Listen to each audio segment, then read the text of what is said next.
Good evening and welcome to History Talks. I'm your host, Elizabeth Kingston, and tonight we're going to talk about a place called Jamestown, the first successful settlement in the English New World, presently known as the United States of America. More precisely, we're going to discuss a very specific group of people, known as the Tobacco Wives. With the help of tonight's guest, Abigail Winston, formerly Smith, joining us all the way from the 1640, we'll get a first-hand account on what this arrangement looked like, and more importantly, how it helped build the foundation of women's rights in the Americas.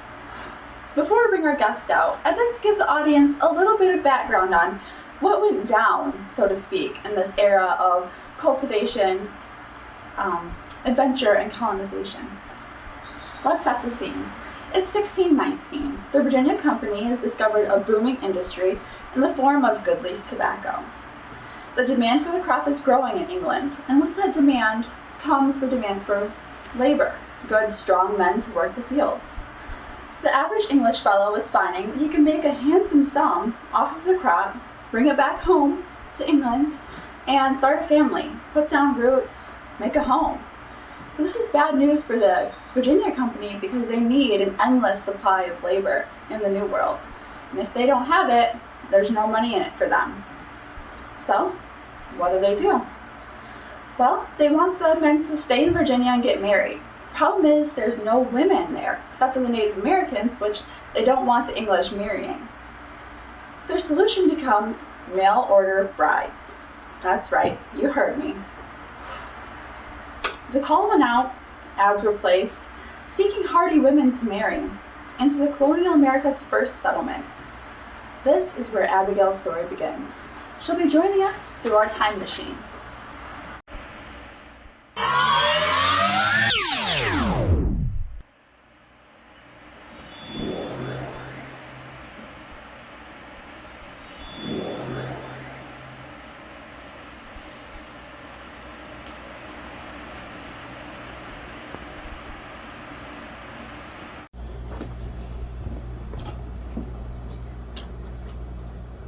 Good morning, Mrs. Winston, and thank you for joining us. How was the trip over?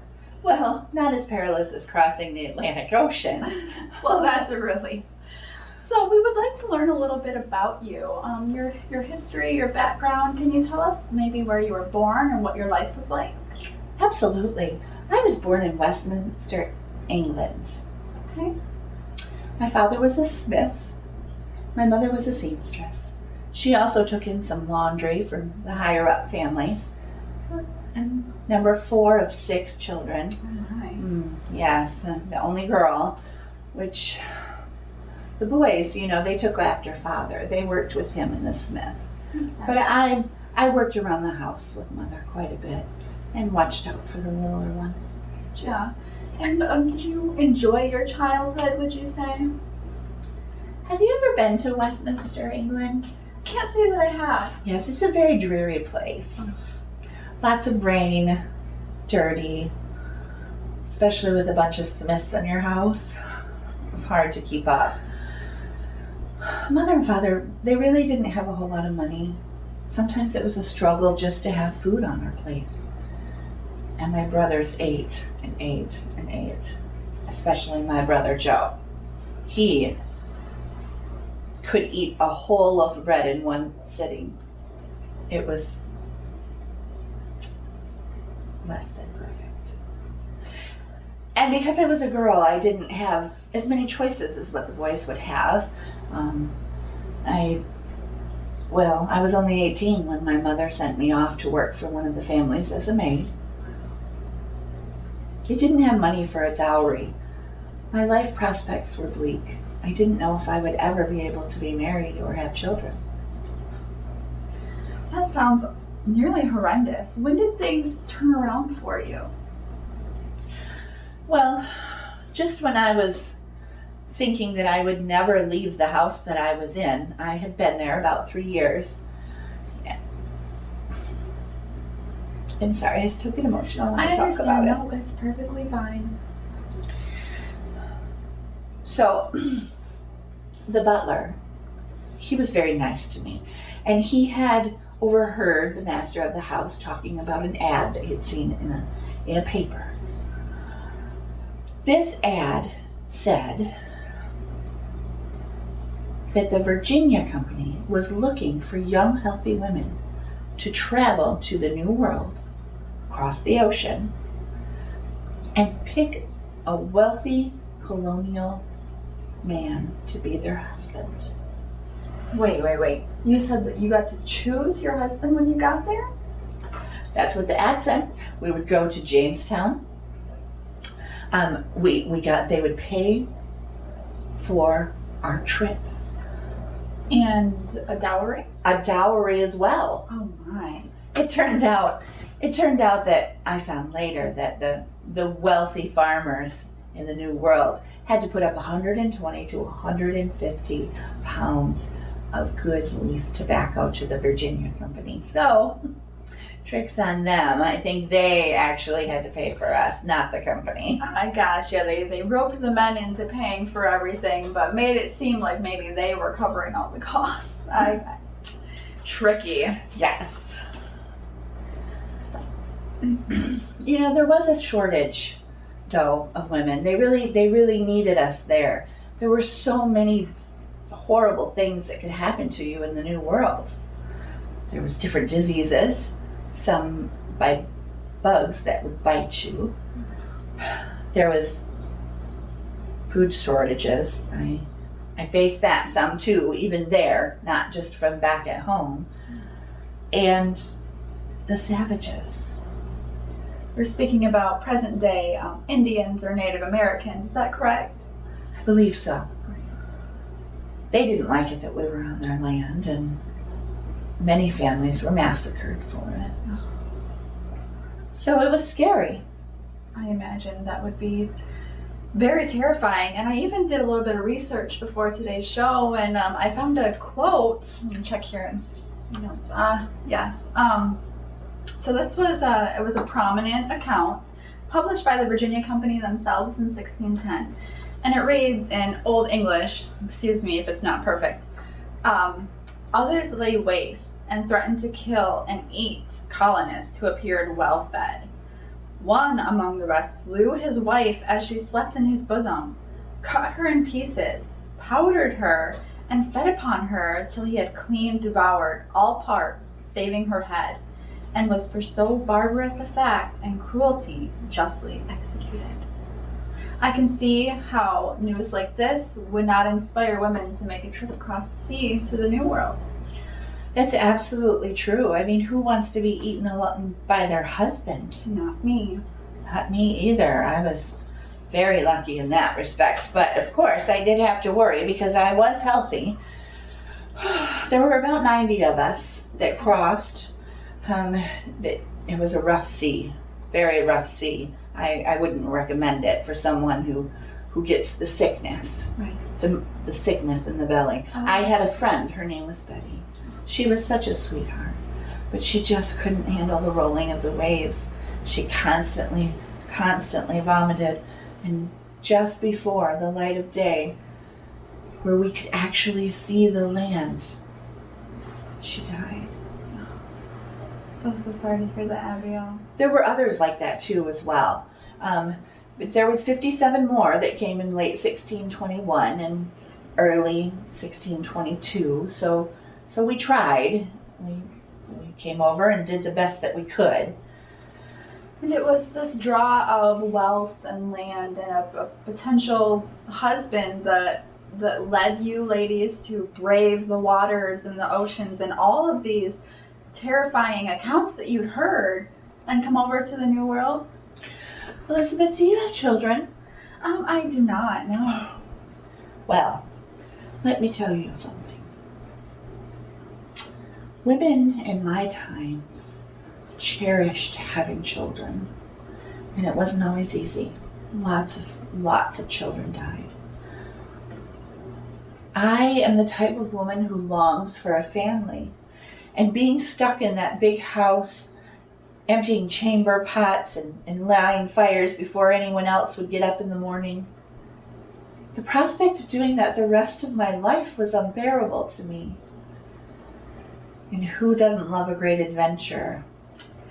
I have to say that I do. And you seem like a woman who enjoys one as well. That is true. I knew I could do it. I'm pretty stubborn. I could tell the moment you walked in that you were very stubborn. Now, once you got there, from my records, it says that most women were married in about 3 months after they arrived in Jamestown. Is that true? That is true. Yes. And so you found a husband. Oh, yes. And you got your plot of land. How was your marriage? What was that like? John, I wish you could have met. I wish I could too. He was such a sweet, sweet man. He wasn't the most pretty to look at, but you know, I chose a man who looked like he was a hard worker. He had muscles. You could tell he had calloused hands.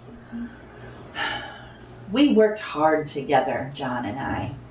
He never let me down. We would go out into the fields and clear rocks before we had any servants or slaves to help us. Mm-hmm.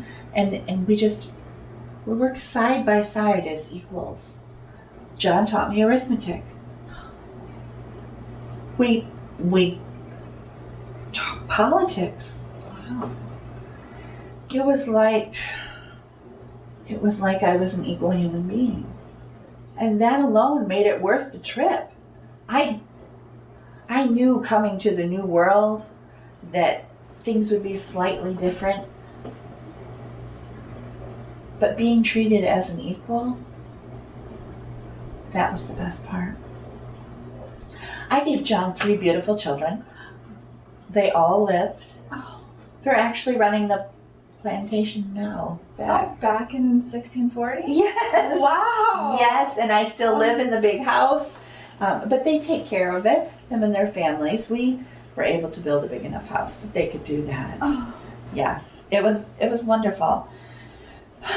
See, in Virginia, because they needed female immigration so badly, Mm-hmm.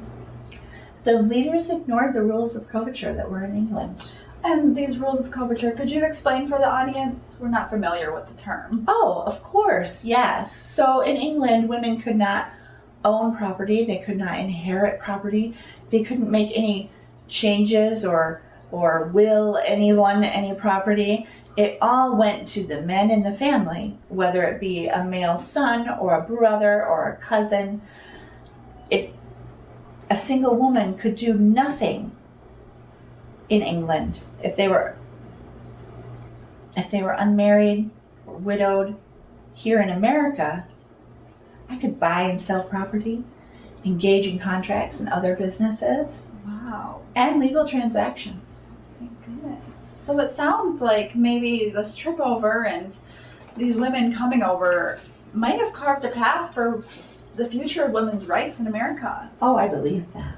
I think that's just truly, truly amazing. Did you have any friends, other women, were they doing the same thing as you? They were. I had a couple friends.